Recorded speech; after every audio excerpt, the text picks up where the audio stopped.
Bonsoir à tous et à toutes, bienvenue dans ce magazine Santé Spiritualité. Ce soir, j'ai le plaisir d'accueillir Loïc Albisetti. Bonsoir Loïc. Bonsoir Roxane. Merci d'être parmi nous pour la première fois aujourd'hui. Donc vous venez représenter, en tout cas parler au nom des Ateliers d'Essénian, qui est une association qui finalement se questionne un peu sur la place de l'homme dans l'univers, enfin des questions métaphysiques, philosophiques qui sont abordées au travers des grandes traditions comme celle des Esséniens. Et vous, vous venez nous en parler ce soir et en particulier nous parler d'un stage qui aura lieu en février prochain intitulé L'ouverture de la rose du cœur. C'est ça. Donc on reviendra un peu sur cette thématique qui aborde la notion de couple. Mais déjà pour faire un petit peu connaissance avec vous, d'où venez-vous? Quel est votre parcours? Alors, je suis né dans la région, hein, même si je ne suis pas resté très longtemps. Je suis né à Rueil-Malmaison. Et ensuite, j'ai grandi en Bretagne, puis en Normandie. Et c'est là, disons, où tout a commencé pour moi, ma quête effectivement spirituelle, ma quête de sens, la quête du sens de ma vie. Comme beaucoup d'entre nous, je pense, hein, qui à un moment donné, on se pose des questions et on cherche sa voie dans ce monde. C'est vrai que j'ai eu beaucoup de... Très vite, on va dire, j'ai senti que... Le système scolaire, le système dans lequel j'étais ne répondait pas forcément à mes aspirations profondes. J'aimais beaucoup aller dans la nature, j'ai fait beaucoup de montagnes étant jeune, étant enfant, adolescent. Et j'ai toujours eu cet appel des hauteurs, cet appel des sommets, qui pour moi est vraiment un symbole, hein, la montagne de la vie de l'homme qui doit être, selon moi, une élévation, une progression, une ascension, un dépassement de soi, une quête de soi, pas seulement pour s'élever et disparaître au sommet, mais pour pouvoir trouver sa propre source et pouvoir justement redescendre vers ses amis, vers sa famille, vers tous les êtres porteurs de quelque chose de plus grand, qui donne du sens, qui fait du bien, comme la cascade qui coule de la montagne et qui nous rajeunit, qui nous rafraîchit, qui nous fait du bien. Alors moi, pour moi, cette montagne que j'ai rencontrée, effectivement, c'est cette tradition essénienne, à travers aussi un homme, hein, comme il y a toujours eu des représentants sur la terre de la sagesse, d'un enseignement plus grand. Cet homme donc qui est assez connu aujourd'hui, hein, dans le monde de la spiritualité, Olivier Manitara, donc qui est un des représentants principaux de cette tradition essénienne. Et effectivement, cette rencontre pour moi a été déterminante. Elle a vraiment changé ma vie. J'avais 18 ans et j'ai reçu une éducation dans une famille catholique, que je salue au passage. Mais disons que très rapidement, j'ai vu que ça ne me correspondait pas, qu'il y avait des manques, des lacunes, que voilà, ça ne me comblait pas. Alors j'ai fait une crise d'adolescence, hein, comme beaucoup, vers l'âge de 13 ans, assez tôt, et j'ai un peu rejeté tout ça. Et en fait, naturellement, c'est venu de moi à un moment donné, parce que voilà, on est adolescent, on va faire ses expériences dans le monde, mais rapidement, si on porte en nous quelque chose, une étincelle de lumière, on voit que c'est pas non plus forcément la solution. Alors vers l'âge de 18 ans, j'ai commencé vraiment à me poser des questions, et c'était marrant parce que le film Matrix a été vraiment un élément déclencheur où vraiment j'ai compris, j'ai vu que voilà, j'étais pas le seul à me sentir mal enfin me sentir mal, voilà, j'avais pas de problème avec mon entourage, mais disons à sentir un manque, à voir que le système dans lequel on était ne nous conduisait pas forcément vers un épanouissement. Et ce film montre très bien comment l'homme est manipulé, comment l'homme est utilisé finalement presque comme une machine. Et aujourd'hui, voilà, l'homme, il est formé même dans le système scolaire. L'homme est fait pour devenir un consommateur, pour pour nourrir ce système, et on ne favorise pas du tout comment dire, l'auto-éveil, la libre entreprise, vraiment le développement de soi. Et donc voilà, à 18 ans, ça a été quelque chose de très soudain et très vif, où j'ai vraiment ressenti le besoin impérieux, vital même, de trouver autre chose, de trouver le sens de la vie, un peu comme Bouddha, hein, qui découvre le monde et qui comprend pas pourquoi il y a la souffrance, qui voit bien que le monde tourne pas rond et que ça ne peut pas être que ça, qu'il y a forcément un autre chemin. Alors moi, c'était ça ma conviction, qui m'a conduit très rapidement. Hein, c'est la loi des affinités. Quand on cherche quelque chose vraiment, on finit par le rencontrer. Alors moi j'ai eu la chance que ce soit assez rapide. J'ai pas eu le temps de me perdre trop dans les méandres de la spiritualité, où il y a effectivement de tout et de rien. Et ça a commencé avant de rencontrer les Esséniens, avec un livre qui parlait de la Rose-Croix et des cathares. Surtout les cathares, pour moi ça a été sûrement parce que c'était quelque chose qui vivait en moi depuis au-delà de cette vie-ci, mais c'est vraiment quelque chose qui m'a bouleversé et qui m'a révolté aussi, parce que j'ai commencé à percevoir le détournement de la religion, même de l'histoire, qu'on nous cachait des choses, et le catharisme, je vais pas le développer là, mais bon, c'est quelque chose dans lequel je me suis spécialisé aussi. Et on se rend compte que l'histoire est vraiment tronquée, elle est vraiment sélectionnée, et on nous montre une histoire comme on veut nous la montrer, avec certains buts, certains intérêts. Et, et le catharisme, moi j'étais révolté parce que j'étais en France, tout ça est arrivé en France, il y a eu un génocide cathare, hein, ça a été grave, et on n'en parle pas en fait, c'est comme tabou. Et donc j'ai vu que ces hommes, en approfondissant, avaient vraiment une spiritualité authentique, étaient vraiment des êtres pas comme les religieux de l'époque qui paradaient avec les grandes blouses, les grands manteaux, dans une richesse, dans un apparat extérieur. Et ces cathares étaient vraiment des êtres authentiques qui ont touché le peuple parce que justement ils étaient authentiques. Ils venaient vraiment pas pour amener un dogme ou imposer une croyance, mais vraiment pour libérer les êtres, pour les rapprocher de leur mère, la nature, pour leur montrer le vrai message du Christ qui était caché à l'époque, puisque seul le clergé, seuls les prêtres avaient accès même aux Écritures. Hein. Aujourd'hui, ça nous paraît banal, mais à l'époque, les hommes n'avaient pas accès, ils avaient accès que à ce qu'on leur disait. Et donc ça a énormément dérangé, parce que ces êtres, ils ont vraiment montré le vrai visage du christianisme, et montré que c'était un message d'amour, un message universel de fraternité, d'amitié entre les peuples, et pas du tout ce qu'on leur racontait. Voilà, bon, ça c'est une petite parenthèse, mais c'est vrai que c'est ça qui a vraiment déclenché ma quête et ma vision intérieure que il y avait une tradition plus grande que les religions juste extérieures qu'on nous montre, et qui se sont séparées les unes des autres, qui vont dire non, voilà, le vrai Dieu c'est le Dieu des chrétiens, les musulmans qui vont dire non, c'est Allah, et ainsi de suite. Et moi, à travers cette découverte des cathares, j'ai vu que il y avait quelque chose de plus grand, et des êtres qui étaient restés fidèles à la vraie religion, c'est-à-dire le mot religion, il est très déformé aujourd'hui, mais ça veut tout simplement dire relier les régions, relier les êtres entre eux. C'est vraiment quelque chose de beau, de grand, et pas forcément ce qu'on nous montre. Et donc, voilà, j'ai eu cette quête, et très rapidement, donc effectivement, je suis tombé sur un livre d'Olivier Manitara qui m'a fait découvrir les Esséniens. Et là, c'était plus fort que tout. J'ai même arrêté. J'étais en terminale, bon, j'ai arrêté, je suis parti. Je voulais absolument rencontrer ces êtres, parce que je découvrais que ces cathares que j'avais découverts et qui ont été morts tragiquement et qui avaient disparu, eh bien, j'ai compris que cette tradition ne s'était jamais arrêtée, et qu'il y avait une continuité qui a été un peu dans le secret à cause de la persécution de l'Église. C'était pas facile à l'époque, il n'y avait pas vraiment la liberté de penser.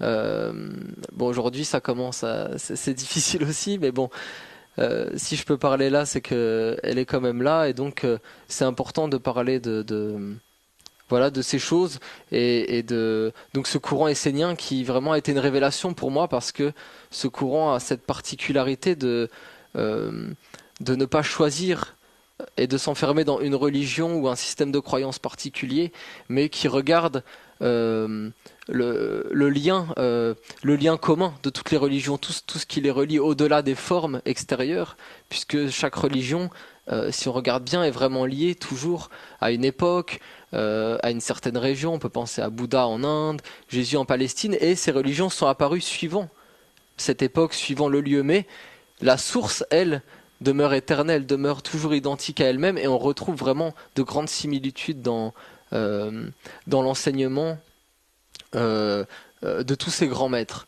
Euh, donc voilà, c'est vraiment ça qui m'a touché dans ce courant, et très vite, donc j'ai voulu m'y investir. J'ai commencé à faire des études pour être enseignant.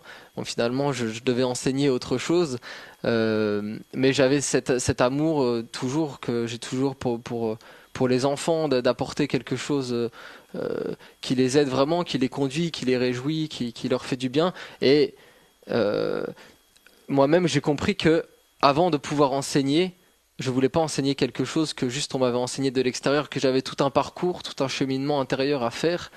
Et donc je me suis engagé donc très rapidement et vraiment d'une façon importante dans ce mouvement essénien.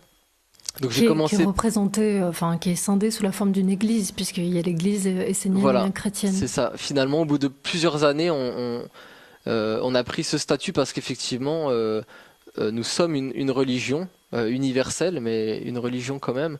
Et nous avons pris ce nom aussi de chrétien parce que on le sait aujourd'hui maintenant, Jésus était un Essénien par les manuscrits de la Mer Morte hein, qui ont été redécouverts au milieu du siècle dernier. Et on sait que Jésus n'était pas catholique. Le catholicisme est apparu bien longtemps après. Donc on a pris ce nom d'Essénienne chrétienne pour dire que on voulait remonter aux sources du christianisme et pas forcément de ce qui a été imposé et figé après à travers des dogmes qui n'étaient pas là vraiment au début.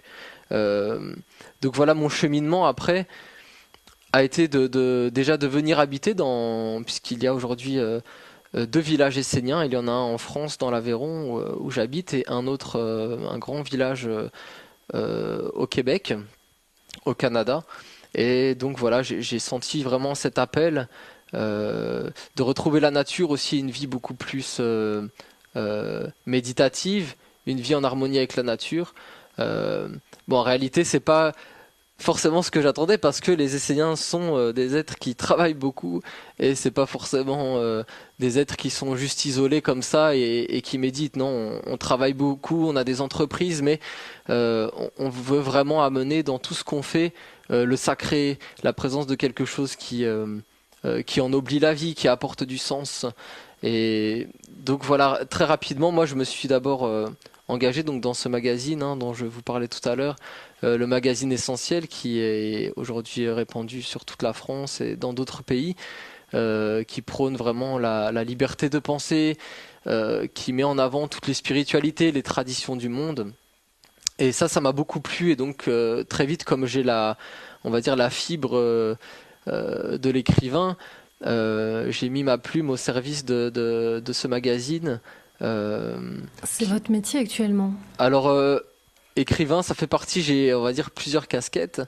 Écrivain, effectivement, enseignant, conférencier, et puis aussi donc je vais y venir dans l'artisanat, puisque après être arrivé dans ce village, donc j'ai participé à ce magazine, donc que j'ai poursuivi cette activité plusieurs années. Après, je suis devenu rédacteur en chef du magazine. J'écrivais des articles régulièrement. Je faisais des interviews. Maintenant, c'est à mon tour d'être interviewé, mais j'en ai fait, j'en ai fait plusieurs. J'ai écrit donc pas mal d'articles dans ce magazine, donc qui continue son chemin aujourd'hui. Hein, ce n'est plus moi le rédacteur en chef, parce que j'ai d'autres activités.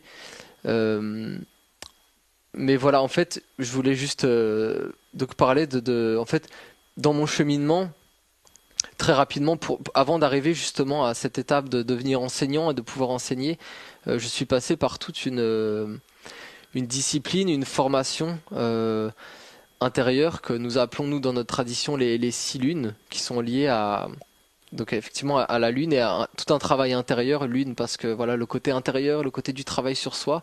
Et donc c'est une retraite spirituelle donc qui se fait dans l'enceinte de nos villages, comme se faisait en fait c'est une ancienne méthode qui a été pratiquée par les anciens prophètes d'Israël et qui remonte même à l'Égypte antique et qu'on retrouve d'une autre façon à travers la vie de Jésus quand on dit qu'il s'est retiré 40 jours dans le désert, ou Bouddha qui s'est retiré pendant longtemps dans la nature pour trouver l'éveil et trouver qui il était, pourquoi il était sur la terre. Donc cette initiation qui n'est pas facile du tout, hein, parce que c'est un gros travail sur soi, un gros nettoyage, et on se rend compte justement en travaillant, c'est comme quelqu'un qui veut arrêter la cigarette, c'est quand il veut arrêter qu'il se rend compte que c'est pas si facile et qu'il y a beaucoup d'attaches. Ça consiste en quoi, cette initiation? Alors, cette initiation, justement, elle consiste en un grand nettoyage intérieur, une grande purification, que ce soit de son hérédité ou alors de son propre karma, à travers tout un travail dans la nature où on est confronté justement à la réalité de la nature et on voit en étant...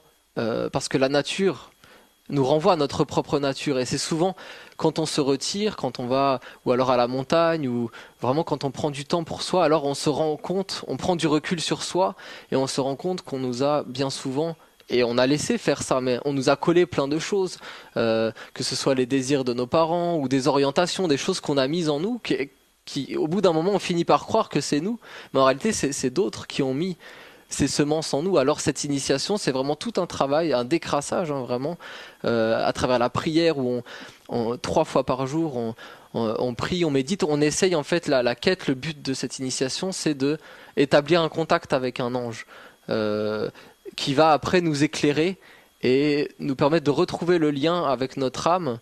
Mais c'est très concret, hein, c'est-à-dire que ça va vraiment nous renvoyer à nous-mêmes, à nos propres difficultés et on va nous demander dans cette initiation de nous dépasser et de trouver notre voie, de savoir pourquoi on est sur la terre, de se positionner, de choisir vraiment qui on veut servir dans la vie, qu'est-ce qu'on veut faire apparaître et accomplir une œuvre. Donc voilà, moi, tout ce travail n'est pas que spirituel, il est lié vraiment à une œuvre concrète qu'on s'engage à faire et qui n'est pas une œuvre simplement qu'on va faire pour gagner de l'argent, mais vraiment une œuvre à travers laquelle on va s'épanouir, donner du sens et honorer cette tradition. Alors moi, ça a commencé avec l'artisanat égyptien, puisque notre tradition se rattache vraiment à l'Égypte ancienne.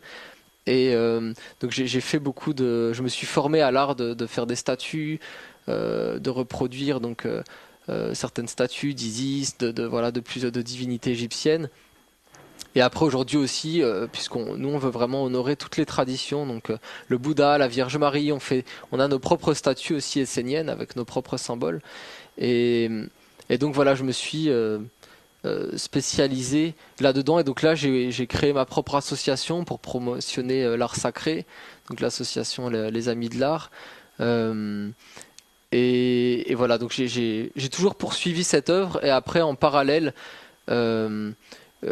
j'ai fait plusieurs choses. J'ai continué à travailler pour ce magazine et aussi quelque chose qui a été très important pour moi, une œuvre dans laquelle vraiment qui a aiguillé ma mission. Ce pourquoi je suis venu sur la terre, c'est vraiment la création des évangiles esséniens, ce qu'on appelle les évangiles esséniens, qui sont des évangiles contemporains, des textes sacrés, vraiment pour notre époque. Une nouvelle révélation, vraiment, hein, on peut l'appeler comme ça, une nouvelle révélation du monde divin pour notre époque, comme il y a eu Bouddha, comme il y a eu en Égypte des textes sacrés, en Grèce, comme il y a eu les évangiles de Jésus, qui se sont appelés le Nouveau Testament, mais finalement, maintenant, c'est un Ancien Testament. Et aujourd'hui, les Esséniens se sont réunis, c'est vraiment une des grandes œuvres des Esséniens contemporains, qui se sont réunis en assemblée tous les 3 mois, aux équinoxes et aux solstices des 4 saisons pour entrer en communication avec ce que nous appelons les archanges, qui sont les grandes intelligences qui se cachent derrière les 4 éléments et derrière les 4 saisons. Et donc pendant ces célébrations, nous rassemblions à certains moments dans un temple 3 fois par jour pour dans la prière, dans la dévotion, pour recueillir ces psaumes, ce qu'on a appelé ces psaumes, qui constituent aujourd'hui l'Évangile essénien, qui est quand même une œuvre majeure et une contribution majeure aujourd'hui à la littérature mondiale et spirituelle, puisque on a plus de 40 livres aujourd'hui, à peu près de 200 pages de cet Évangile essénien, que j'invite vraiment les gens à découvrir cet évangile, parce que c'est vraiment quelque chose qui éclaire notre vie quotidienne, parce que si on regarde bien souvent les anciens textes sont comme un peu poussiéreux, ils sont difficiles à comprendre aujourd'hui, ils comportent une grande sagesse, mais ils ne correspondent plus forcément à notre époque. Alors j'ai participé aussi en tant qu'écrivain à la rédaction, à la correction, à la mise en page de ces évangiles, voilà, à laquelle j'ai participé pendant plusieurs années. Alors, ce qui est un petit peu curieux, enfin, je ne sais pas, moi je ne connais pas spécifiquement les Esséniens, la tradition essénienne. En tous les cas, comme vous l'avez souligné, c'est une tradition pré-chrétienne, mais de ce que je vois, apparemment, le terme essénien n'est mentionné dans aucun des manuscrits de la Mer Morte, ni dans le Nouveau Testament, ni dans l'immense littérature talmudique. Donc, ça vous l'expliquez comment? Alors, si je sais pas d'où vous tenez cette information, mais en tout cas, les manuscrits de la Mer Morte, si c'est vraiment ces manuscrits qui ont révélé la connaissance de cette ancienne fraternité, donc qui s'appelait essénienne. Et dans ces manuscrits, on sait que donc Jésus a été formé, a été éduqué, a grandi au sein de cette tradition essénienne, qui est effectivement, vous faites bien de le relever, parce que c'est très intéressant de voir pourquoi ce mot et cette tradition a été occultée, alors que au début dans la Bible, elle a été enlevée en fait. Il y a tout ce livre d'Enoch qui est vraiment pour les Esséniens le père fondateur de la tradition essénienne, Enoch, qui remonte à bien avant l'Égypte, même très très ancien. Qui est le patriarche donc des Esséniens, et on sait que Jésus, notamment par les manuscrits de la Mer Morte, connaissait ce livre d'Enoch et se réclamait d'Enoch, qui est vraiment le père de cette fraternité. Ah, parce que les Esséniens sont des Juifs. Les Juifs, non, les Juifs ont été une branche à un moment donné de cette fraternité essénienne, puisque le mot juif même signifie prêtre. Yaouda, Yehudim, juif, vient de l'hébreu Yehudim, qui veut dire prêtre. En fait, ces prêtres, les Esséniens justement, sont un peuple de prêtres et de prêtresses dans tous les peuples. C'est pour ça qu'on retrouve pas forcément leur nom partout, parce que pour nous, les Amérindiens étaient des Esséniens, les druides étaient des Esséniens, puisque pour nous, c'est pas l'étiquette, c'est pas le mot qui compte, c'est vraiment ce qu'il y a derrière. Et nous, quand nous parlons des Esséniens, on parle de cette tradition universelle comme un fleuve qui a coulé à travers de multiples formes. Les Cathares, par exemple, étaient une manifestation des Esséniens, les Amérindiens. Après, justement, dans la Bible, ce qu'on retrouve, c'est le mot nazaréen. Nazaréen, c'est un autre mot des Esséniens, et on dit d'ailleurs que Jésus venait de Nazareth. Or, il y a un problème historique par rapport à ça, puisque les historiens ont remarqué qu'il n'y a jamais eu de ville qui s'appelait Nazareth. Et ça montre justement une déformation. On n'a pas voulu dire que c'était les Esséniens, mais quand on dit Jésus vient de Nazareth, en réalité on parle de cette fraternité essénienne, puisque nazaréen veut dire le mystère. Et cette fraternité essénienne, effectivement, dans tous les peuples, à honorer les mystères, était vraiment quelque chose tourné vers le mystère de la vie, de comprendre les mystères. C'est une religion des mystères, en fait. Alors, en tous les cas, le philosophe et chroniqueur judéo-alexandrin Philon et l'historien judéo-romain Joseph rapportent qu'il existait des Esséniens en grand nombre et que plusieurs milliers vivaient dans la Judée romaine. Pour Flavius Joseph, les Esséniens sont la troisième société juive de Palestine, avec les pharisiens et les sadducéens. Voilà, il décrit les Esséniens comme des communautés d'ascètes volontairement pauvres, pratiquant l'immersion quotidienne et l'abstinence des plaisirs du monde. Effectivement, en fait, c'est une branche pour nous. On ne se limite pas, parce qu'historiquement, c'est vrai qu'on associe les Esséniens à cette communauté de Palestine, et qui s'étendait bien au-delà de la Palestine. Il faut savoir qu'à cette époque, il y en avait en Égypte, il y en avait. Les Esséniens étaient vraiment une communauté, une fraternité initiatique, effectivement, où il y avait toute une. Quand on ne naissait pas essénien, Jésus par exemple est né vraiment essénien, il a grandi dans cette tradition, mais quand on ne naissait pas essénien et qu'on voulait le devenir, alors il y avait effectivement tout un chemin. D'ascèse, de travail sur soi, et effectivement vous parlez des immersions, ça c'est comme c'est quelque chose d'assez comique parce que en fait on appelait les Esséniens à l'époque la secte de ceux qui se lavent et qui prennent des bains, et aujourd'hui on voit que ceux qui ont amené les Esséniens, justement, qui savaient déjà à l'époque, hein, on le retrouve aujourd'hui, il y a beaucoup de médecines parallèles qui parlent de ça, mais les Esséniens sont les pionniers et les premiers à avoir parlé de l'importance de l'hygiène du corps, de laver son corps, de prendre soin de son alimentation. Et on y revient énormément aujourd'hui parce qu'on se rend compte que l'hygiène du corps, la santé est très importante. Et les Esséniens, pour eux, c'était juste une base de, comment dire, de pureté, mais qu'ils travaillaient aussi à l'intérieur d'eux. C'était pas seulement extérieur, c'était vraiment de se laver à l'intérieur, d'être conscient de l'influence de ses pensées, de ses sentiments. C'était des êtres vraiment qui faisaient très attention justement à la pureté. Ils cherchaient la pureté et avoir une vie saine, une vie en harmonie avec la nature. Alors il y a forcément des croyances qui sont transmises par cette communauté. Donc par exemple, est-ce que les croyances ont changé ou vous avez fait en sorte au fil des siècles de perpétuer cette tradition ancestrale? Je pense par exemple à l'attente des derniers jours, la venue d'un ou deux messies, la croyance dans le libre arbitre, la résurrection des morts, la rétribution finale, le déterminisme et la prédestination. Ok, alors ça fait beaucoup. Ça fait beaucoup de choses à aborder, mais en tout cas, tout ce que je peux dire avant de passer au sujet suivant, c'est que effectivement, les formes ont changé. Après, les Esséniens, justement, comme vous les avez décrits, c'est vraiment, on va dire, le dernier maillon, quelque chose qui était déjà comme, qui était comme dans une chute, qui était comme dans quelque chose qui allait vers le côté de se figer et de s'isoler, justement d'entrer dans une ascèse vraiment quelque chose de difficile, d'ardu, alors que Jésus justement a été au sein des Esséniens quelqu'un de très révolutionnaire parce que Jésus il allait dans les noces, il allait dans les fêtes, il avait aucun problème, il savait se fondre dans la masse, être avec tout le monde, goûter les plaisirs du corps, il avait aucun problème avec ça parce qu'il savait que ce qui était important c'était, avant de parler de l'extérieur, c'était l'intérieur. Et que si l'homme était lui-même, s'il savait pourquoi il était sur la terre, alors il pouvait être très détendu dans le corps et effectivement faire la fête, il y a aucun problème. Et nous, aujourd'hui, on n'a pas du tout ce côté, on va dire, ascétique des anciens Esséniens de Palestine que Jésus déjà avait chamboulé.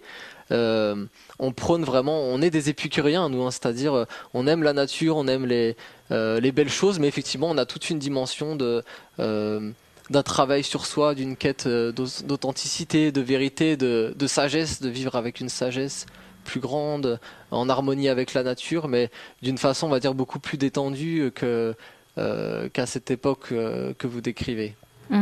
Alors juste deux petites questions avant d'aborder le sujet suivant, puisque vous êtes là pour nous parler d'un stage qui aura lieu en février prochain sur le couple, comment réharmoniser les liens féminins et masculins. Au niveau de l'organisation, comment ça se passe concrètement? Donc il y a cette église essénienne chrétienne, il y a des communautés partout dans le monde, d'après ce que j'ai compris. Il y a les ateliers d'Esséniens d'un côté. Et comment peut-on devenir essénien? Alors aujourd'hui, une des portes d'entrée principales, c'est ce qu'on appelle, nous, la ronde des archanges, comme je l'ai décrit quand j'ai parlé de l'évangile essénien. Ce sont donc ces 4 grandes célébrations où nous nous retrouvons. Aujourd'hui, ça a lieu principalement en Espagne, dans le nord, en Catalogne, et au Québec aussi, où il y a une grande communauté essénienne, et également en Haïti, où on a quelque chose qui s'ouvre là-bas, et aussi en Grèce, Oui, en fait, aussi en Grèce et au Gabon aussi en Afrique. Alors, pour la France, disons que pour devenir essénien, enfin, et dans ces autres pays, la porte d'entrée, c'est vraiment cette ronde des archanges, euh, où tous les êtres sont invités, hein. Il n'y a pas du tout comment dire, de sélection ou quoi. Tous les êtres sont les bienvenus. C'est des célébrations vraiment où on reçoit beaucoup de choses, on reçoit beaucoup d'enseignements, donc de conférences, mais on essaye aussi de vraiment de goûter les choses et de pas être seulement dans l'intellect. Donc il y a des cérémonies, des chants, des danses sacrées. Ce sont vraiment des grandes fêtes qui sont liées donc aux 4 saisons. On s'harmonise, disons, avec les énergies sacrées de l'automne et du feu. Après, on célèbre l'archange Gabriel en hiver, donc qui est l'archange de l'eau. Après, on célèbre l'archange Raphaël au printemps, qui est lié à la floraison, à la respiration, et l'archange Uriel euh, en été. Voilà. Donc ça, ce sont vraiment les 4 grandes portes d'entrée euh, pour être essénien, ou ceux qui veulent. C'est un engagement qui n'implique pas de grandes choses. On s'engage à porter en fait une vertu dans la vie. C'est ce que faisaient les anciens Esséniens. Alors ça peut être la bonté, la sagesse, l'amour, la générosité, la douceur. Et on va s'engager à porter cette vertu dans notre vie comme un ange. C'est-à-dire qu'on dit, nous, dans notre philosophie, que euh, derrière toutes les vertus, c'est des anges, c'est-à-dire des forces supérieures qui sont là pour guider l'homme vers son évolution. Et on le voit, puisque qu'est-ce que serait la vie s'il n'y avait pas l'amour, s'il n'y avait pas la douceur, s'il n'y avait pas la sagesse? Tout ça pour nous sont comme des messagers de Dieu, des vertus qui sont universelles, qui sont au-delà de toutes les religions. Et c'est ça qui nous relie principalement. Après, il y a beaucoup d'autres choses que je ne vais pas forcément développer, mais c'est comme ça, disons, que se fait l'entrée et l'acte de devenir un Essénien. Voilà. D'accord, c'est vrai qu'on ne l'a pas souligné tout à l'heure, mais vous êtes également pasteur. Oui. Et je voulais juste revenir sur cette dimension un peu pragmatique. Après, Oui. on va aller vers des choses un peu plus éthérées, on peut dire.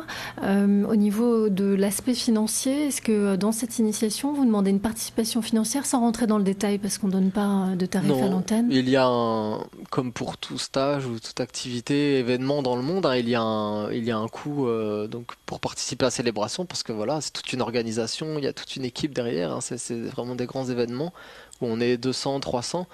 Euh, donc c'est tout. Et après, l'Essénien, celui qui s'engage, est tout à fait libre. Il y a un abonnement possible. Nous avons des cours par correspondance, donc avec tout un enseignement d'une sagesse, justement avec des techniques, des rituels pour travailler sur soi, pour comprendre le sens de la vie. Mais non, il n'y a pas il n'y a pas vraiment d'engagement financier. C'est vraiment un engagement intérieur, libre, Une euh, forme de don, une forme quelque part, de non? don, Enfin, de don de soi, enfin pour quelque chose de plus grand qui nous épanouit, qui nous libère, qui nous guérit. Voilà. nous allons aborder la première page promotionnelle.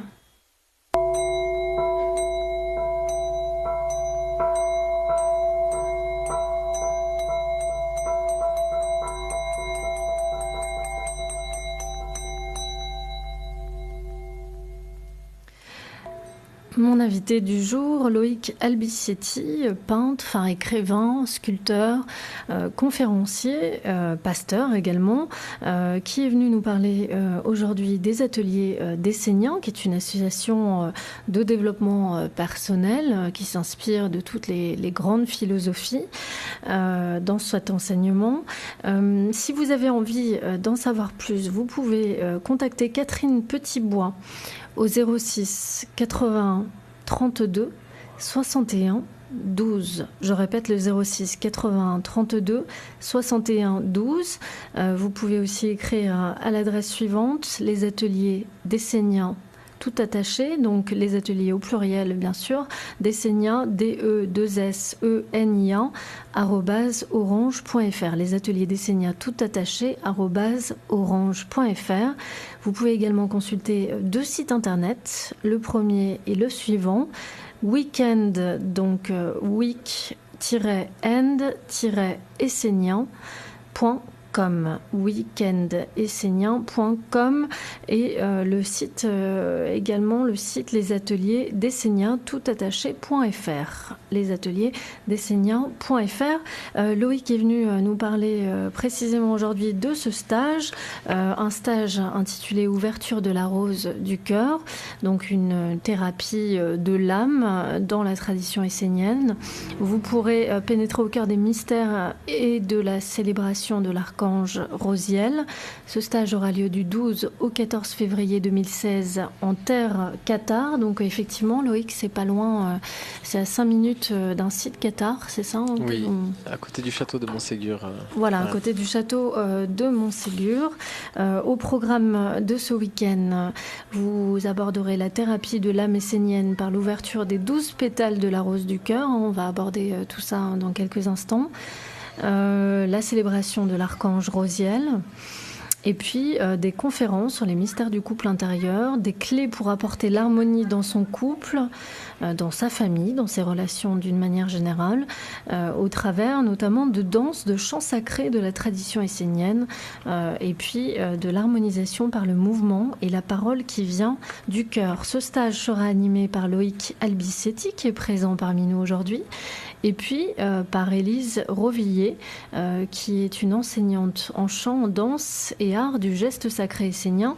Et puis, je vous rappelle tout de même que Loïc est spécialisé dans la tradition essénienne. Il y avait un autre événement aussi à annoncer le samedi 9 avril et le dimanche 10 avril. Vous pourrez assister à la célébration de la ronde des archanges. Donc, c'est une grande méthode de protection angélique contemporaine. Un petit mot, Loïc, rapidement sur ce... Oui, alors, comme je parlais de cette ronde des archanges, ça va être la célébration de l'archange Raphaël, qui est vraiment l'archange lié à l'élément air, à la respiration, donc vraiment à une libération, une guérison intérieure, notamment effectivement par le chant, par certaines paroles sacrées, par toute cette rencontre, par certaines cérémonies. Et cet archange est vraiment lié au printemps, c'est-à-dire c'est lui, pour les Esséniens, les hommes vont dire voilà c'est le printemps, et bien pour nous on dit c'est la manifestation d'un être supérieur qui s'appelle Raphaël et qui est l'air printanier qui fait tout pousser, c'est le soleil, c'est la beauté des fleurs qui sortent de la terre. Et donc vraiment on reçoit dans ces célébrations, et donc en l'occurrence celle-ci, vraiment la force du printemps, de la renaissance intérieure, de la floraison intérieure, et d'une respiration, on va dire, plus grande, plus large. Alors, ce stage aura lieu au 83 rue du Faubourg Saint-Denis, dans le 10e arrondissement à Paris. Pour vous inscrire, vous contactez Emma à l'adresse suivante. Donc, c'est une adresse mail fleur d'éclat, tout attaché, et les deux mots sont au singulier, donc fleur d'éclat @gmail.com. Fleur d'éclat tout attaché @gmail.com.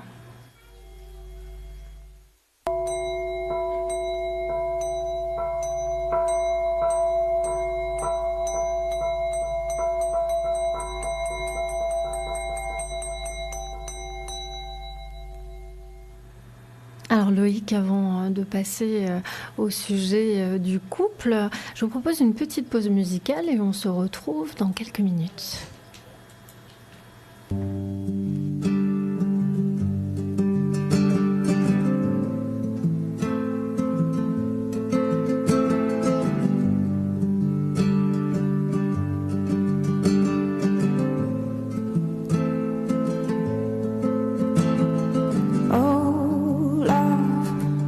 From the start we were old, love, like we never been parted. You kissed me, your hands down my side to my hips, dear.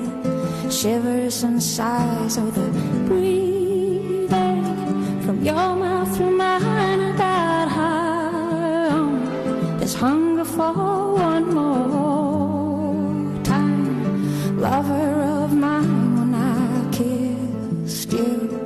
I felt so dead, this tale to me. Well, I won't believe that I'm already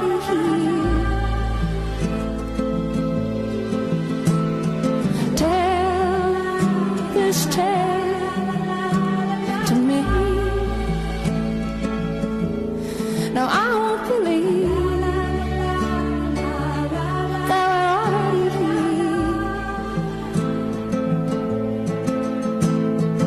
Oh, love, you covered my skin with your ice as they found me. I kissed you, danced in your sand and fell into a never-ending moment of a whisper from your mouth remind those words that gently.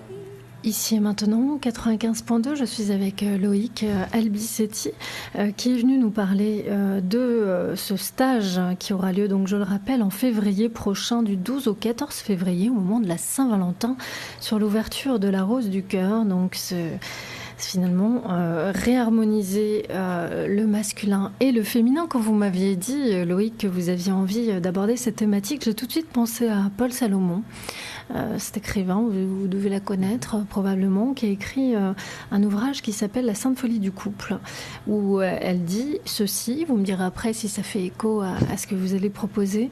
Du couple, nous connaissons souvent une histoire d'amour passionnel, une histoire de famille, de parents et d'enfants, une histoire de conflit où deux êtres s'affrontent sans se comprendre. La véritable aventure du couple commence pourtant quand le conflit a été dépassé, qu'un réel échange s'est établi, donnant à chacun liberté et autonomie. Paul Salomon analyse en 7 étapes la relation homme-femme et son évolution qui mène du couple archaïque au couple éveillé, vivant l'amour en pleine conscience. À l'aide de cas concrets et forte de son expérience de thérapeute, elle montre les écueils, les frustrations, les rapports de force qui peuvent être dépassés par une analyse de soi, une écoute attentive de ses désirs et de ses paradoxes. Se donner du pouvoir l'un à l'autre, être solidaire et solitaire, amis et amants, libre et engagé, c'est un nouvel art d'aimer. C'est un nouvel art d'aimer. Est-ce que Oui, c'est très intéressant et ça nous montre aussi que justement tout ce qu'on peut vivre dans le couple, toutes les difficultés, on voit aujourd'hui que vraiment le côté de la famille est attaqué et vraiment de plus en plus fragile. Ça nous montre qu'on n'a pas forcément compris, hein, malgré tous les sages qui sont venus sur la terre, qui ont donné pourtant beaucoup de clés à ce niveau-là, qu'on n'a pas forcément compris qu'est-ce qu'étaient l'homme et la femme, et qu'avant tout, même avant de parler du couple extérieur, il y a cette polarité universelle, en fin de compte, d'un principe masculin, donc fécondant, solaire, et un principe féminin. Et on voit que tout l'univers fonctionne ainsi, et que si on veut vraiment pouvoir s'épanouir dans le couple, on va dire extérieur, le couple extérieur, il faut d'abord acquérir cette unité de ces deux principes à l'intérieur de soi. Alors c'est par ça que j'aimerais commencer avant d'aborder vraiment la question du couple homme-femme, montrer et comprendre que effectivement tout fonctionne, que ce soit même toutes les découvertes, que ce soit l'électricité, tout fonctionne avec quelque chose de positif, d'émissif, et quelque chose de négatif, pas dans le sens négatif, mais de réceptif. Et si on regarde même l'univers, la création, la Terre, tout fonctionne comme ça. On voit dans notre propre système solaire que le Soleil est la manifestation de ce principe divin, on va dire du Père, dont parlaient les religions, beaucoup de religions, et qui est ce principe fécondant solaire qui va par sa lumière toucher la terre, qui est vraiment le côté féminin, qui a été plus, et on va le comprendre pourquoi après, qui a été plus occulté par la religion, alors qu'il est aussi important. On peut pas dire que le soleil serait plus important que la terre, ou vice-versa. Les deux se complètent et s'unissent et sont dans une harmonie. On ne voit pas de conflit, de querelle entre le soleil et la terre. C'est vraiment une unité. Ou la lune d'ailleurs, puisque la femme et le principe féminin est relié à la lune. Effectivement, à la lune et à la terre, effectivement. Et on voit qu'il y a cette fusion, cette unité, ce soleil qui vient toucher la terre pour faire pousser les fleurs, pour rendre la vie belle, heureuse, et puis et cette terre qui s'offre aussi, qui s'offre au soleil, qui veut recevoir le soleil, et tout ça est un symbole en fin de compte un symbole à l'extérieur de nous de ce que nous devrions être, c'est-à-dire une unité, et qu'il y a vraiment en toute chose, il y a le visible et l'invisible, parce que la lumière du soleil, on la voit pas forcément, elle est transparente, elle est comme invisible, et pourtant c'est elle qui fait tout pousser, qui fait apparaître les choses, qui donne les couleurs, le parfum, c'est comme un mystère.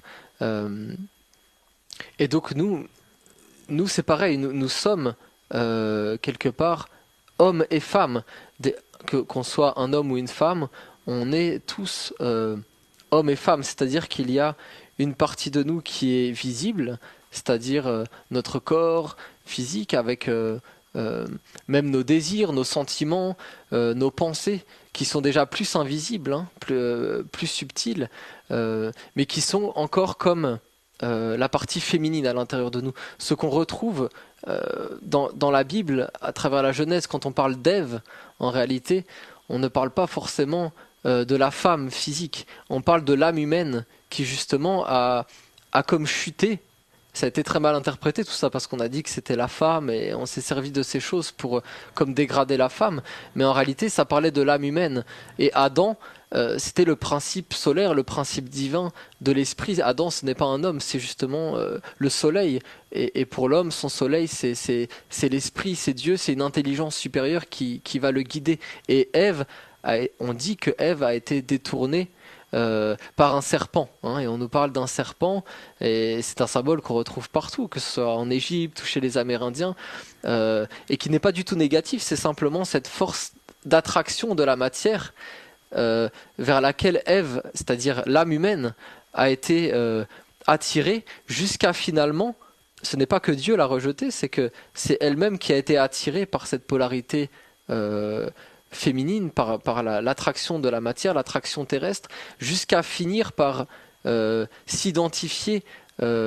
uniquement au corps. Et on le voit aujourd'hui, on est dans une déification presque, je dirais, du corps, où tout est fait uniquement pour satisfaire aux besoins du corps, et on occulte la réalité de la vie intérieure et de nos besoins, de nourrir nos pensées de quelque chose de plus grand, de cultiver des sentiments nobles, d'avoir des désirs, pas seulement des désirs du corps, mais des aspirations grandes, belles, et on voit qu'on a besoin d'être comblé dans tous ces aspects.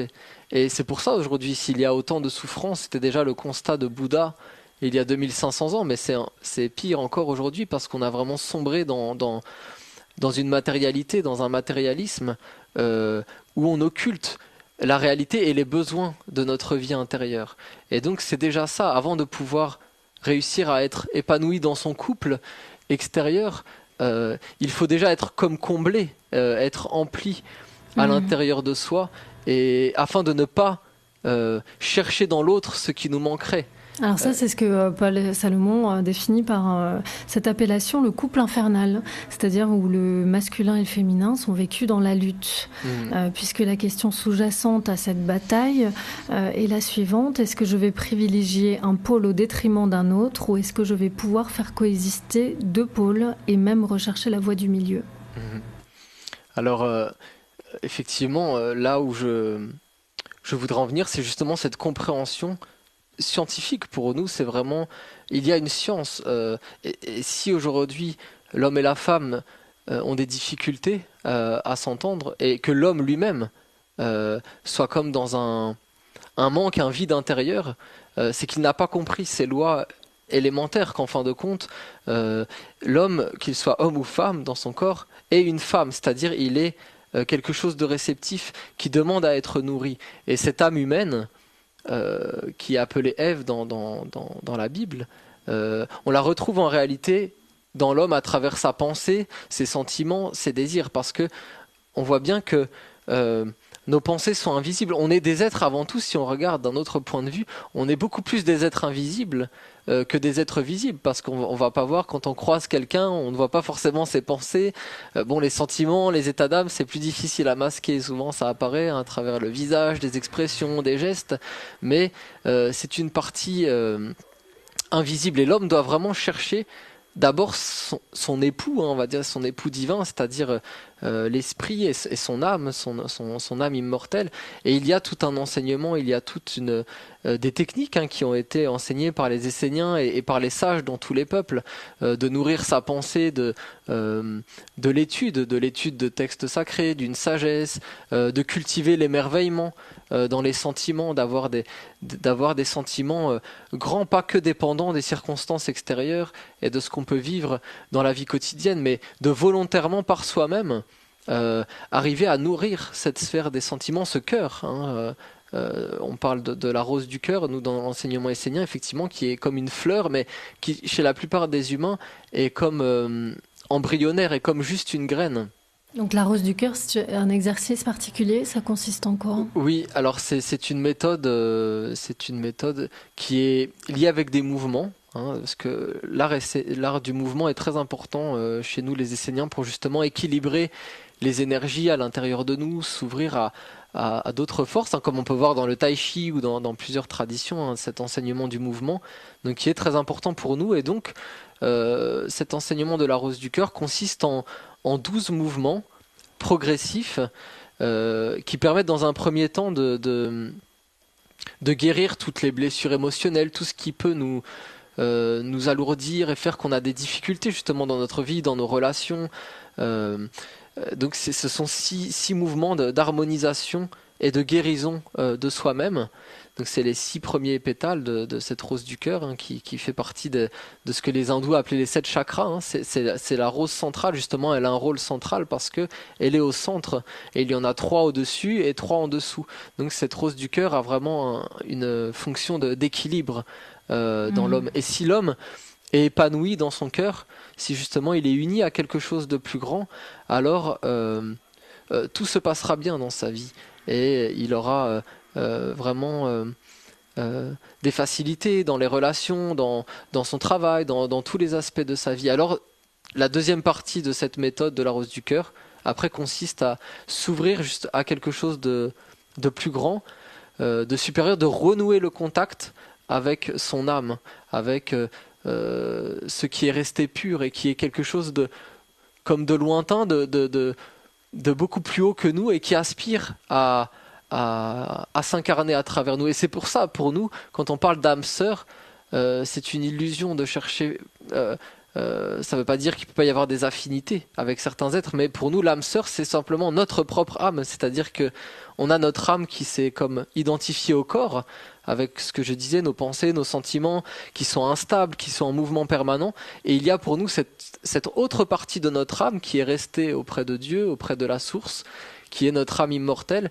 Et cette âme cherche à renouer le contact avec nous. Et c'est pour ça, des fois, dans notre vie, qu'on a certaines rencontres, ou alors même des accidents, des choses qui viennent bousculer notre destinée, pour nous dire, éveille-toi, fais attention à la vie, le temps passe, ne m'as-tu pas oublié? Vous voyez, c'est toutes ces anciennes légendes de la princesse qui est endormie, et qui est en fin de compte l'âme à l'intérieur de l'homme qui a besoin d'être libéré, qui aspire à être de nouveau uni avec sa moitié complémentaire.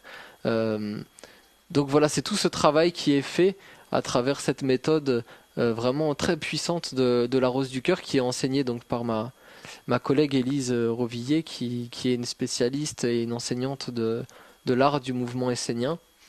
Voilà, alors ça c'est une première partie, donc l'aspect de l'homme vis-à-vis de lui-même. Et quand l'homme trouve un sens à sa vie, comprend pourquoi il est venu sur la terre, qu'il sait quels sont ses réels besoins, qu'il est vraiment épanoui à l'intérieur de lui, alors une fluidité et vraiment une communication peut se mettre en place avec une femme ou un homme, et alors intervient cette loi des polarités dont j'aimerais parler, qui nous montre vraiment justement comment l'homme et la femme se complètent et qui nous permet de comprendre beaucoup de fonctionnements. Pourquoi la femme est ainsi, pourquoi l'homme est ainsi, et comment ils peuvent s'équilibrer mutuellement. Alors juste Loïc, excusez-moi, parce que vous avez parlé tout à l'heure de guérison. Bon, c'est un terme qui est réservé au corps médical, comme tous les auditeurs le savent, mais en tout cas de réharmonisation, on va dire, enfin en tout cas de bien-être général, même plus, ça peut aller plus loin que cette notion de bien-être, un état de plénitude, on pourrait dire, enfin un état d'apaisement et de la santé, comme le décrit l'OMS.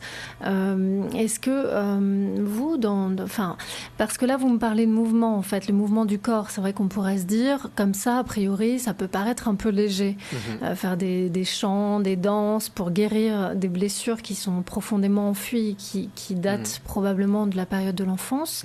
En même temps, quand on regarde certains auteurs, écrivains, qui se sont penchés sur toutes les thérapies alternatives, enfin, il y a des choses assez surprenantes, comme le MDR, par exemple, qui va carrément toucher des zones du cerveau par simplement un mouvement oculaire bien précis, et qui va effacer des traumatismes. Bon, en tout cas, le mouvement, voilà, c'est vrai qu'on n'en mesure pas encore forcément tous les bienfaits, même dans le yoga, par exemple, qui a des sacrés bénéfices sur la santé. Même la marche, on le voit, aujourd'hui, on commence à savoir que la marche a vraiment une vertu thérapeutique et qu'elle peut vraiment, de marcher, par exemple, pieds nus dans la nature, ça, c'était vraiment une coutume de vie essénienne. Du temps de Jésus et qu'on retrouve partout. Les Amérindiens marchaient pieds nus dans beaucoup de peuples. On parle de réflexologie, de dire que il y a tous les organes, par exemple du corps, qui sont condensés dans les pieds. Et qu'en fait, si on regarde bien, la plus grande masseuse, c'est la mer, c'est la nature vivante. C'est-à-dire que quand on marche dans la nature, eh bien, il y a cette énergie tellurique, cette énergie de la terre qui monte à l'intérieur de nous et qui peut vraiment nous guérir. J'emploie ce mot parce qu'il faut savoir que les Esséniens, quand même, ont été appelés et sont connus comme l'ordre des thérapeutes. Le mot même de thérapeute vient des Esséniens et remonte à l'Égypte antique. Donc il y a vraiment pour nous cette notion de thérapie, de guérison intérieure, c'est-à-dire effectivement, on peut parler d'harmonisation, mais si on regarde bien, tous dans notre vie, on a des blessures, il y a des choses et c'est pas seulement physique. Et donc il y a tout un art justement par le mouvement, par la fluidité. On le voit dans le tai chi, mais et nous, on est des héritiers aussi de cette sagesse. Et donc effectivement, vous disiez que ça peut paraître léger, mais nous on sait que par la pratique, certains mouvements qui sont liés à des forces cosmiques, à des forces spirituelles, appellent justement des forces, des énergies dans l'homme qui vont réellement lui permettre de se transformer, de guérir des choses en lui et d'évoluer, de retrouver sa propre voie, le sens de sa vie. Ouais, on va revenir après sur tout ça. On va juste faire une deuxième page promotionnelle. D'accord.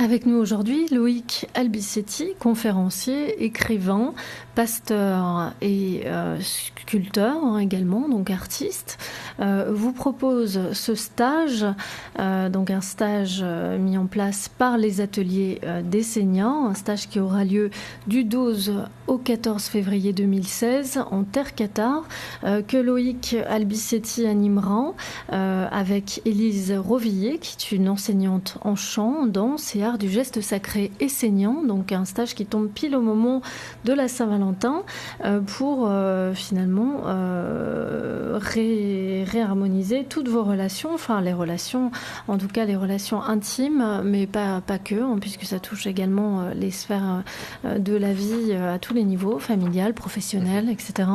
Donc ce sera donc du 12 au 14 février, je vous l'ai dit, près du château Montségur, qui est un lieu cathare, à 5 minutes à pied de ce château, où vous pourrez découvrir les trésors de la sagesse essénienne à travers ce week-end de ressourcement, puisque c'est en pleine nature, où vous pourrez comprendre les secrets du couple intérieur et recevoir des clés pour vivre un couple éveillé et épanoui. Donc vous pourrez également participer à des danses, des chants sacrés et la méthode de l'ouverture de la rose du cœur, ce dont on était en train de parler, avec des mouvements méditatifs, des mantras pour libérer les charges émotionnelles du passé et développer votre potentiel divin enfoui dans le cœur. Le samedi 9 avril et le dimanche 10 avril, il y a un autre événement proposé par les ateliers d'Esséniens ou pas, Loïc? Non, c'est par les Esséniens là pour le coup. C'est le groupe de Paris justement. Il y a un groupe et une association aussi essénienne qui est à Paris. Donc ce n'est pas les ateliers d'Esséniens. Non, c'est un... Donc voilà, donc ça c'est toujours la même branche. Oui, hein, c'est les Esséniens. Voilà, les Esséniens. En tout cas, ce sera donc du 9 au 10 avril prochain, une célébration de la ronde des archanges. Donc c'est une méthode, c'est la plus grande méthode de protection angélique contemporaine chez les Esséniens. Vous pourrez vous y rendre à l'adresse suivante, le 83 rue du Faubourg Saint-Denis, dans le 10e arrondissement de Paris. Et puis, si vous avez envie de vous inscrire ou prendre des informations supplémentaires, vous contactez Emma à l'adresse mail suivante, fleurdéclat, tout attaché, les deux mots s'écrivent au singulier, @gmail.com. Fleurdéclat, tout attaché, @gmail.com. Santé spirituelle.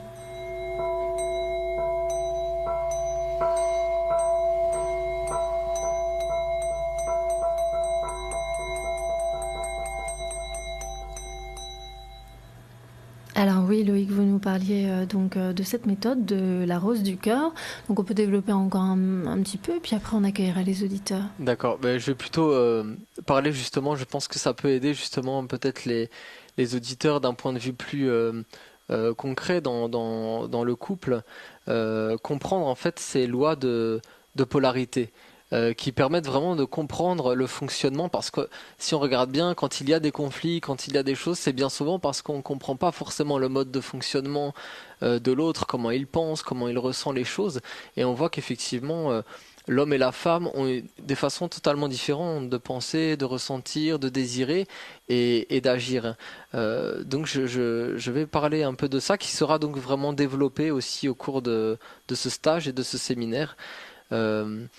Voilà, donc il faudrait pouvoir le dessiner, mais bon, les auditeurs devront faire intervenir leur imagination, mais il faut imaginer donc l'homme et la femme, on va dire, face à face, et bien visualiser donc ces quatre parties qui correspondent aux quatre éléments dans l'homme, c'est-à-dire le corps physique, le côté terrestre, de la terre. Ensuite, il y a la volonté, et on retrouve vraiment une progression même jusque dans l'anatomie du corps humain. Ensuite, il y a la volonté qui correspond beaucoup plus à l'énergie, à la vitalité, ce que on appelle des fois dans la spiritualité le corps éthérique, c'est-à-dire tout ce corps d'énergie qui est autour de nous et qui est un des facteurs essentiels de la santé, notamment de la santé du corps physique, qui est très proche du corps physique. Et on le voit dans la terre, l'eau est ce qui est le plus en contact avec la terre. Il y a la terre, l'eau, l'air et enfin le feu. Alors après, il y a cette sphère du cœur, des sentiments, qui est plus liée à l'élément air, et donc à la respiration, au souffle, aux échanges aussi, aux échanges entre les êtres.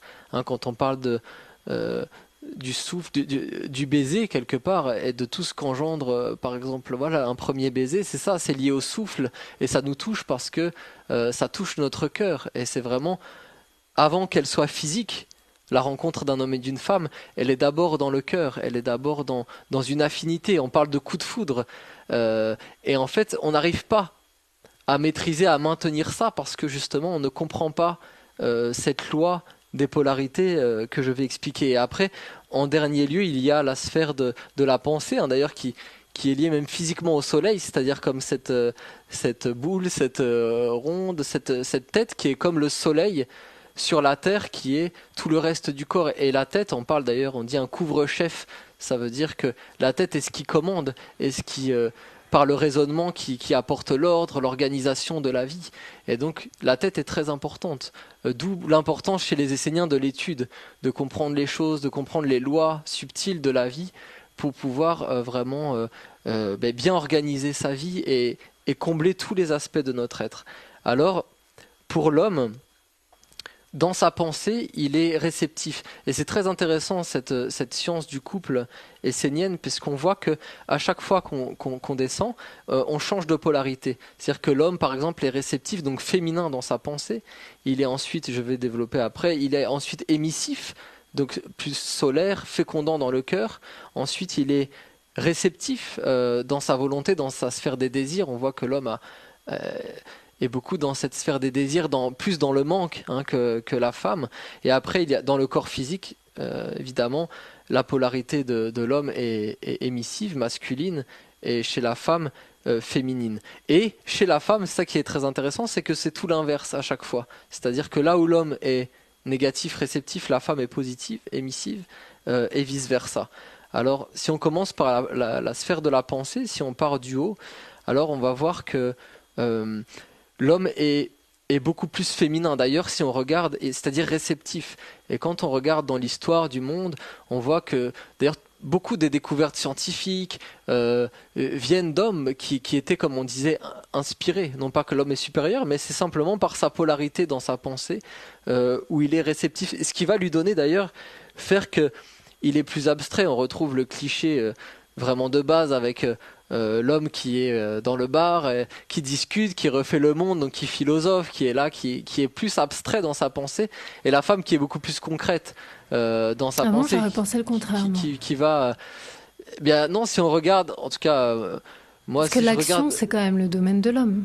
Oui, mais là, je parle vraiment de la pensée. C'est-à-dire que si on regarde, et même les sages, la spiritualité, dans les religions, ou même la politique, l'homme est beaucoup plus dans des concepts. Par exemple, toutes les guerres de religion, même toutes les guerres à la base, viennent d'idéologies d'hommes. C'est pas les femmes qui font la guerre, c'est les hommes qui quelque part déconnectent, partent et deviennent dogmatiques, fanatiques dans leurs pensées, et qui disent voilà, le monde c'est comme ça, et c'est ça qui engendre les guerres. Et parce que l'homme, quelque part, il perd pied dans la pensée, il y a ce risque pour l'homme d'être trop abstrait, et la femme va le rappeler à la réalité de la terre, va lui dire non mais bon, là il y a des problèmes de plomberie, là faut réparer ici. Elle va le ramener vraiment à la réalité, parce que la femme est plus proche de la terre, et donc elle voit vraiment les besoins terrestres. Comme je disais, c'est ce cliché qu'on retrouve en Afrique, mais qui existe aussi dans le sud de la France, et où l'homme qui va justement qui va au bar, et la femme qui trime, qui a toutes les affaires du quotidien à faire. Et on voit que l'homme justement a une propension à être plus abstrait, plus volatile dans sa pensée, et la femme beaucoup plus concrète. D'ailleurs, si vous regardez bien, la femme a un côté très analytique dans la pensée. Elle va voir et justement c'est un piège pour elle, voir tous les détails, tout ce qui va pas, et ça c'est lié justement à ce côté où elle est émissive et plus concrète dans sa pensée. L'homme a beaucoup plus une faculté de méditer, de partir dans des hauteurs, de partir dans des choses plus spirituelles, plus abstraites. Ah bon, pourtant, quand vous regardez le nombre d'hommes et de femmes qui participent à des événements spirituels, en général, c'est pas tout à fait équilibré. Oui. Il y a plus de femmes que d'hommes. Bien sûr, parce que la femme...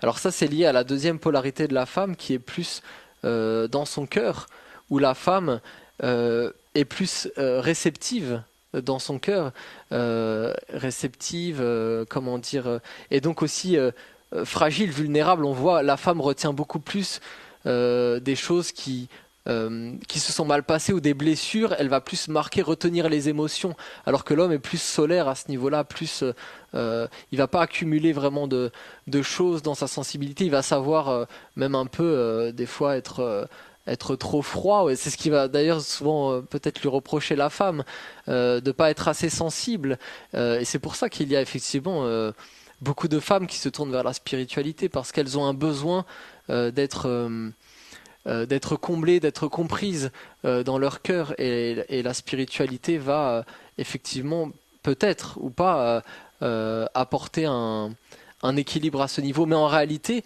c'est l'homme qui devrait lui apporter, parce que l'homme, justement, donc si on descend si on parle de cette sphère du cœur, des sentiments, l'homme est beaucoup plus solaire.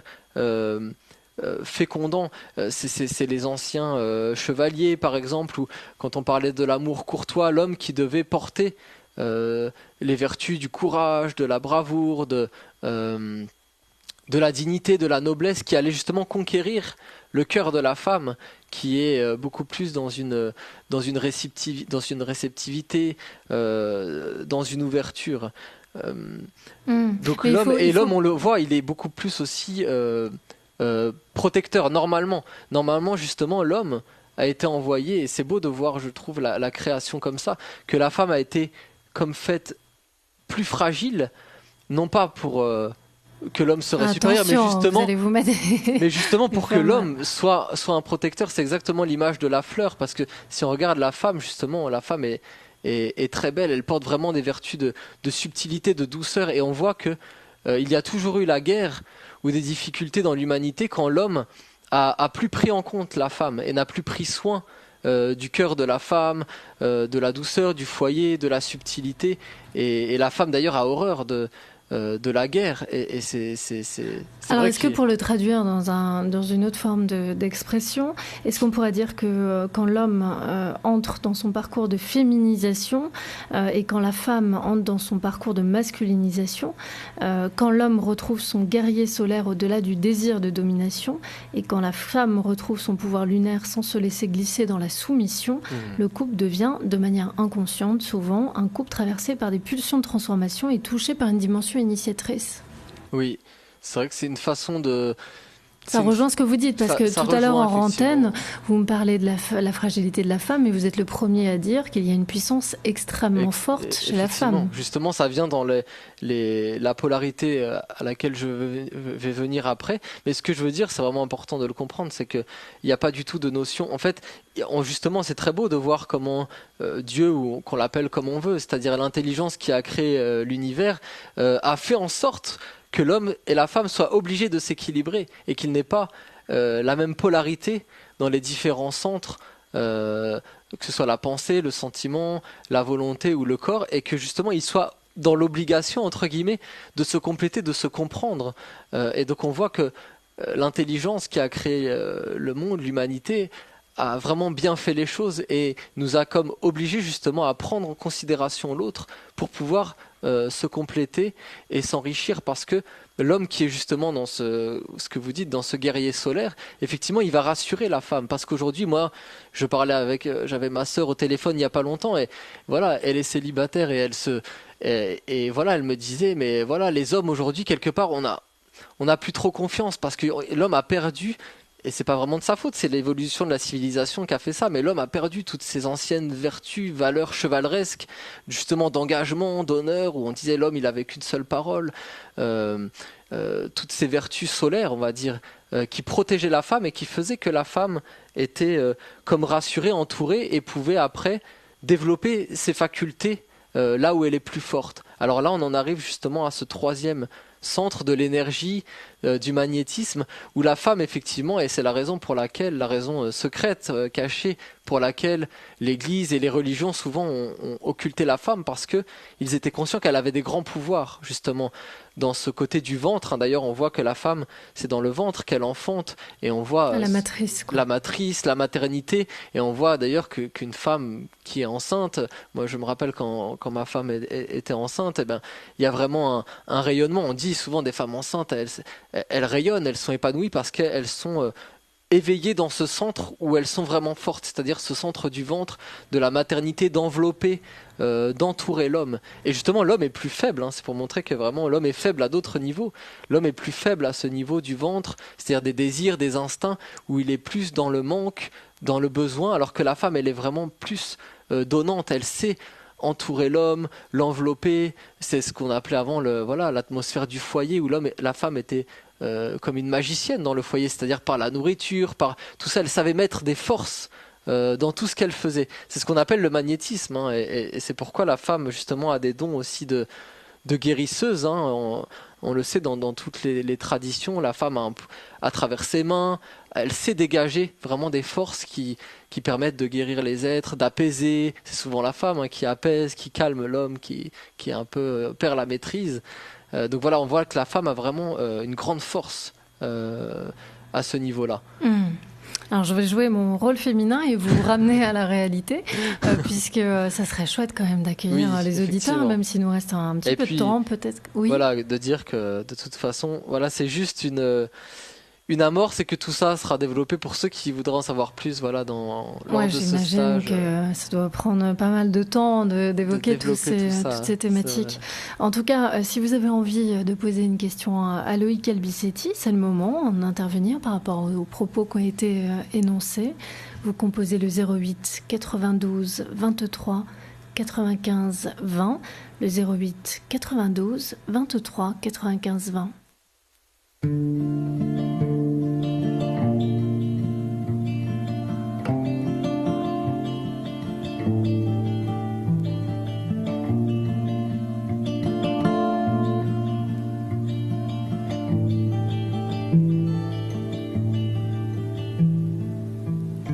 Winter city side, crystal bits of snowflakes all around my head and in the wind.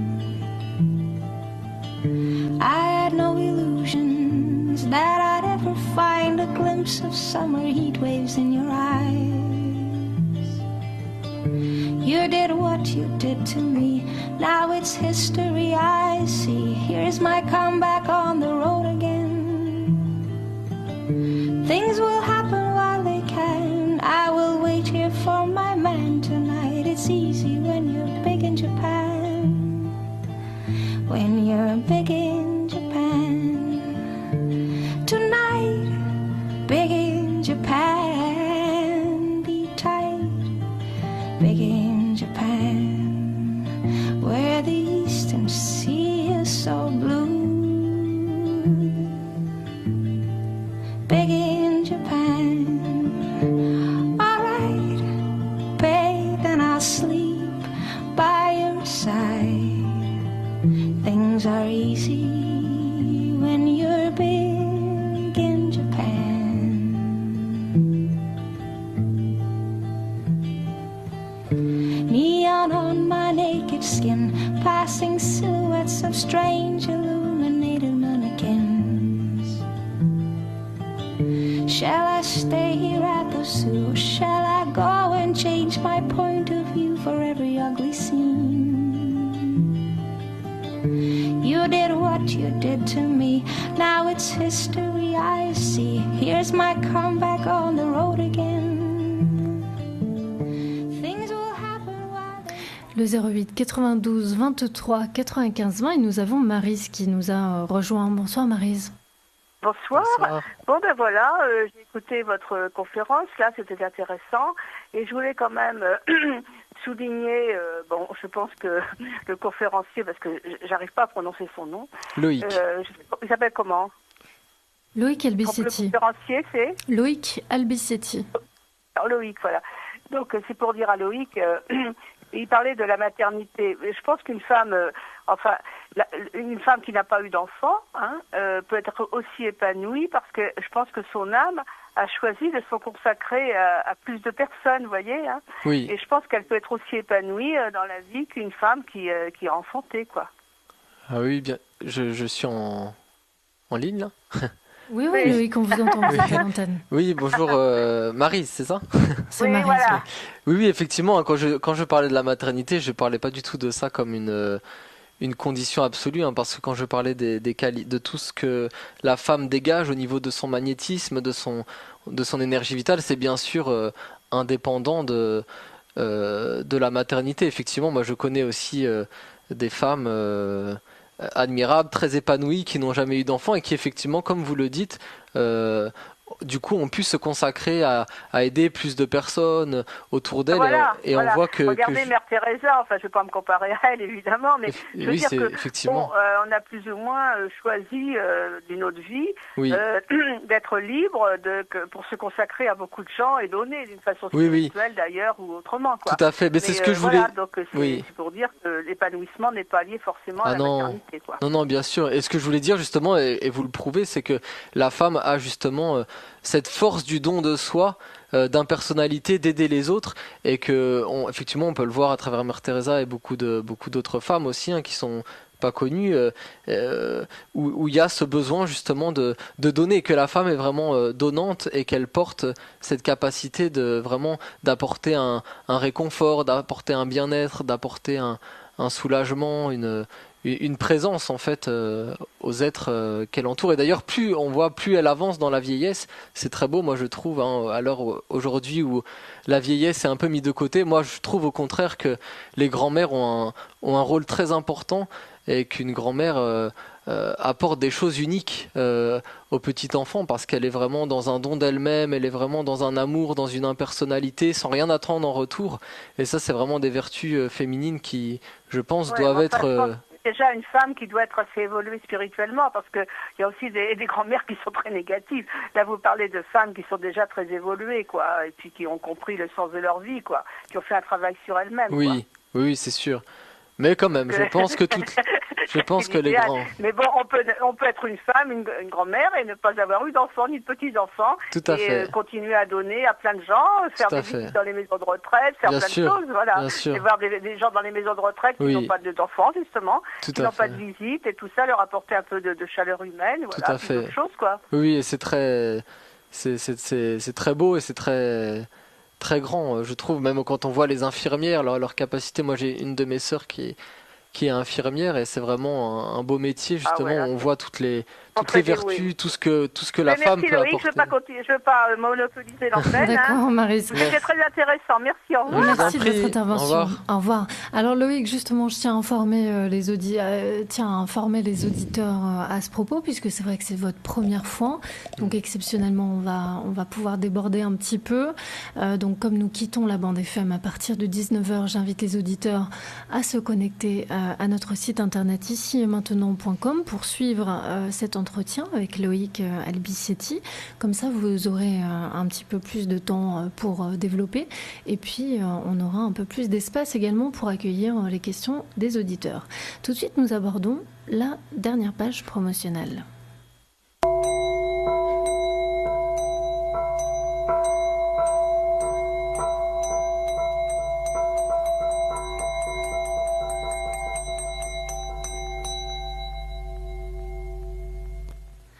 Avec nous aujourd'hui, Loïc Albissetti, conférencier, écrivain, sculpteur et pasteur spécialisé dans la tradition essénienne, est venu nous parler des Esséniens et puis plus particulièrement de ce stage, l'ouverture de la Rose du Cœur, qui aura lieu du 12 au 14 février prochain en terre cathare, donc pas loin du château de Montségur, à 5 minutes à pied, où vous pourrez découvrir les trésors de la sagesse essénienne à travers un week-end nature de ressourcement, où vous pourrez comprendre les secrets du couple intérieur et recevoir des clés pour vivre un couple éveillé et épanoui. Donc un stage animé par Loïc lui-même et par sa collègue Élise Rovillier, une enseignante en chant, en danse et en art du geste sacré essénien, où vous aborderez des danses, des chants sacrés, et puis cette méthode de l'ouverture de la rose du cœur avec des mouvements méditatifs, des mantras, pour libérer les charges émotionnelles du passé et développer votre potentiel divin enfoui dans le cœur. Un autre événement important à annoncer est celui-ci, le samedi 9 avril et le dimanche 10 avril, se tiendra au 83 rue du Faubourg Saint-Denis dans le 10e arrondissement de Paris, une célébration de la ronde des archanges, donc la plus grande méthode de protection angélique contemporaine chez les Esséniens. Donc là, vous pourrez vous inscrire ou prendre des informations supplémentaires via l'intermédiaire d'Emma, que vous contactez à cette adresse mail suivante, fleursdéclin tout attaché, les deux mots s'écrivent au singulier, @gmail.com. Fleur d'éclat tout attaché @gmail.com. Sinon, pour les ateliers d'enseignants qui organisent l'événement de l'ouverture de la Rose du Cœur, donc le stage de février, du 12 au 14 février, si vous voulez en savoir plus sur cette association, je vous donne un numéro de téléphone, c'est celui de Catherine Petitbois, le 06 81 32 61 12. Je répète, le 06 81 32 61 12. Vous pouvez aussi envoyer un mail à l'adresse suivante, les ateliers d'Essenia tout attaché @orange.fr. Les ateliers d'Essenia @orange.fr. Vous pouvez également consulter 2 sites internet. Le premier est le suivant, Weekend Essénien, avec un trait d'union après week et après end, donc weekendessénien.com. Et un autre site également, les ateliers d'Essénien, donc DE2SENIA tout attaché, les ateliers d'Essénien tout attaché.fr.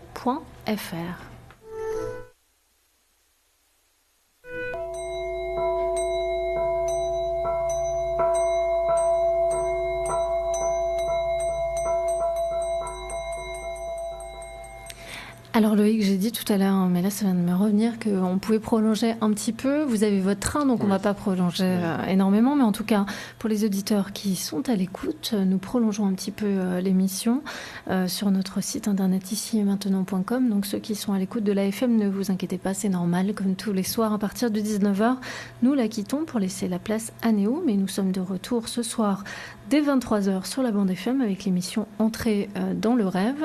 Et puis voilà, on va faire une petite pause musicale. En tout cas, nous restons avec Loïc et vous, puisque vous avez l'occasion d'intervenir dès maintenant au 08 92 23 95 20, le 08 92 23 95 20.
Je rappelle le numéro du standard si vous avez envie d'intervenir, le 08 92 23 95 20, le 08 92 23 95 20.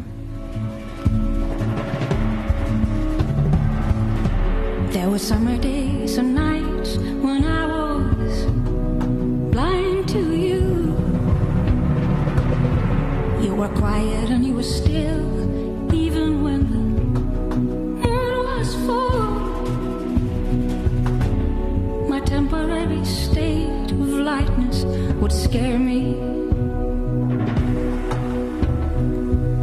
After all, I was sure you were more strong than I was daring. But these days I just walk with you. These days. Et oui, ces jours, je veux marcher avec toi, hein, c'est évocateur comme parole. Loïc, du coup, nous avons Marie-Thérèse qui est parmi nous. Bonsoir Marie-Thérèse. Marie-Thérèse, alors est-ce que vous pourriez éteindre votre radio? Merci, parce que ça crée des interférences. Alors, comme il y a un décalage en plus, elle ne doit pas nous entendre. En fait, je pense qu'elle entend encore la musique. Voilà, Marie-Thérèse, vous êtes avec nous? Marie-Thérèse, est-ce que vous êtes avec nous, Marie-Thérèse? Bon, voilà, dans quelques secondes, voilà l'occasion de rappeler ce stage, le stage de l'ouverture de la Rose du Cœur, qui se tiendra du 12 au 14 février 2016 en terre cathare, près du château de Montségur, où vous pourrez aborder cette problématique complexe qui est le couple. On le voit actuellement, c'est un vaste sujet. Est-ce que Marie-Thérèse, vous êtes là? Ah non, mais Marie-Thérèse, vous nous entendez? Oui. Ah bon, bonjour. Est-ce que vous pourriez éteindre votre radio, s'il vous plaît? Ah oui, effectivement, ça a l'air de... Voilà, parce que là, vous êtes décalé par rapport à nous. Donc voilà, c'est toujours le petit souci. Vous êtes là? Voilà. Merci. Bonsoir, alors on vous écoute. Marie-Thérèse. Oui, c'est éteint. D'accord. Alors, on est à votre écoute.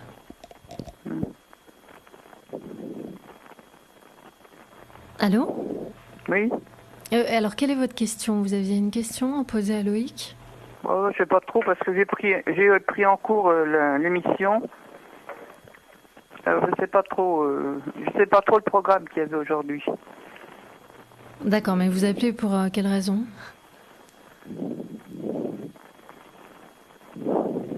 Marie-Thérèse, vous êtes avec nous? Oui. Bon. Je sais pas, je l'ai pris en cours alors.